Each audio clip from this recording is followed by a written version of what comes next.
If you've ever stared at your startup dashboard and thought to yourself, my God, this thing is actually working. Now what do I do? Well, if that's the case, this episode is for you. In the next few minutes, you're going to hear how Wendy McSparren and John Mihalik took Admirra from a handful of early users to real traction, real team growth, and real momentum. And if you don't know Admirra, they are a tech startup based in Pittsburgh, PA, with a software as a service platform geared towards therapists to help them manage their practice. In this episode, there's no buzzwords, no fantasy hockey stick charts. This is just how scaling actually happens in the wild. By the way, this is Jonathan Kersting with the Pittsburgh Technology Council and TechVibe Radio, and you are listening to 10-Minute Tech Talks. I suggest we jump into their playbook right now. The last time we talked to you, we were doing a fellowship with Alpha Lab Innovation Works. Yes. And we were invited back in the spring, winter of 2025 for full participation.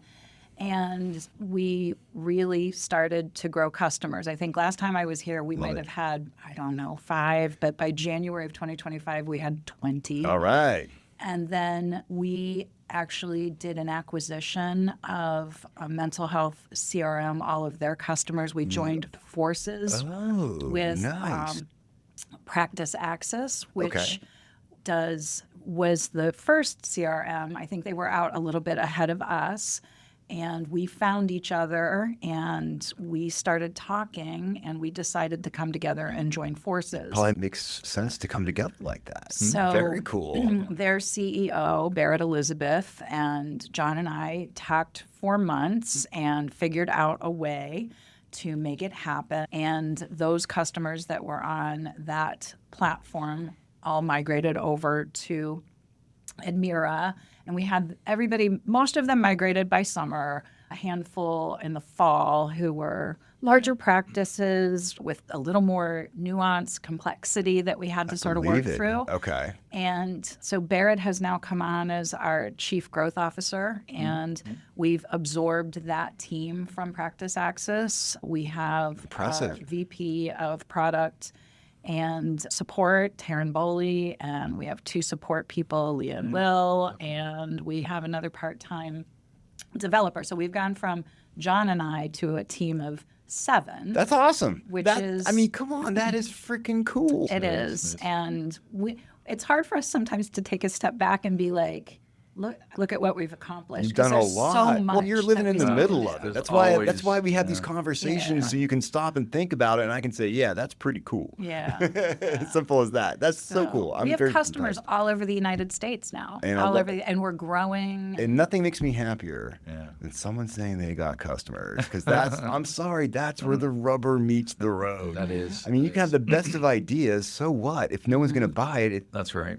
That's right. That's what it comes down to. You got to make money at this. That is what I'm talking about. And you have to pressure test your solution. You don't know if it really works for everyone. I mean, are we over-engineering just for Wendy's practice? So we've learned so much. What have you learned? A couple key takeaways. We'll see when the bigger things you've learned were like, oh my God, like we need to add this, or we didn't. I don't know. I'm just always curious, like, because something's always going to come up. And I don't mean to put you on the spot either, but I think we've learned a lot. I mean, there's so much we've added to our platform here. And above all, like the first thing that, one of the tenets that we try to do is keep it simple so that these folks can use it. Because there's a lot of CRMs out there, I've used before as well. You probably use CRMs here. Yeah, we do. No, and you love to hate them too. Very intuitive. Right? Very intuitive, yeah. Absolutely not. It's like it reads my mind every time I go in and just get stuff done. That's right. So we learned that. We have to really don't go and do everything, but just really fine tune and pick the things that really truly matter and make it simple to use. You really shouldn't have to go into a manual and figure this out.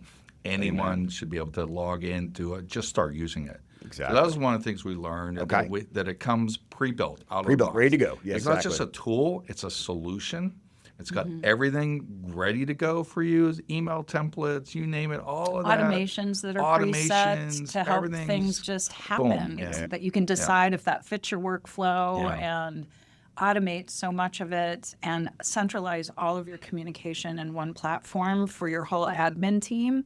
It's interesting because we have electronic health records or EMRs, electronic medical records, but there's so much of this that the electronic health records don't do. So we sit in front of it and we sit on the back end of it for a lot of the business operations. And that client flow into your practice is so important. And then some of the back end things that we do in terms of workflows to help you manage some of your billing issues if claims are denied or if copays are outstanding, and how to keep track of all of that stuff to keep your business viable and sustainable. And so many practices fly blind and are overwhelmed and just doing the best they can. With all these business operations, and we're not trained to do business. No, in you're there to listen to people and help them through their problems, That's right. not be able to be like looking at my spreadsheet properly. I know, yeah. And I loved it. Everything, when we rolled out all these, like we have workflows and all of that, it all comes pre-built with the experience that Wendy and the team and other practices that we talk to and get feedback on provide. Yeah. So it's pre-built. It's kind of like, this is the way you should do psychological testing scenarios. When folks are coming in looking for that kind of a service, you have this stage, talk to them about this, do insurance benefit checks at this point, not before.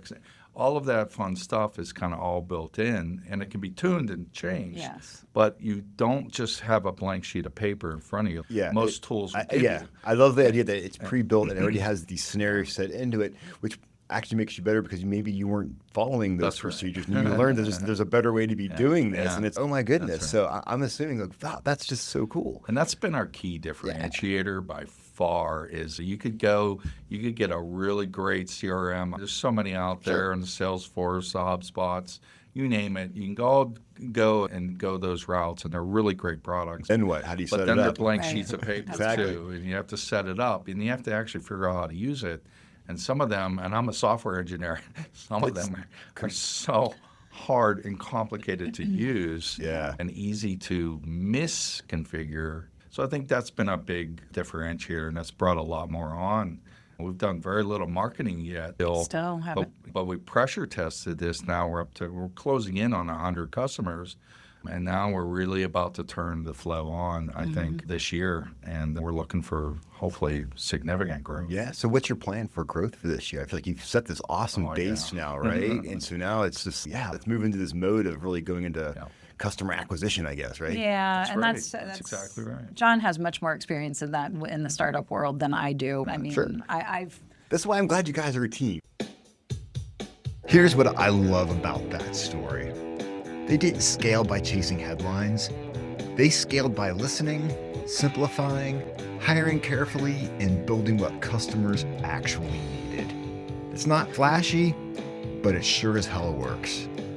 If you're building something right now, let this be your reminder. Growth isn't a sprint.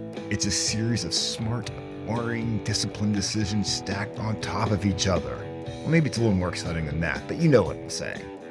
Anyhow, this has been Jonathan Kersting, and this has been 10-Minute Tech Talks. Keep building, keep learning, and I cannot wait to see you on the next one.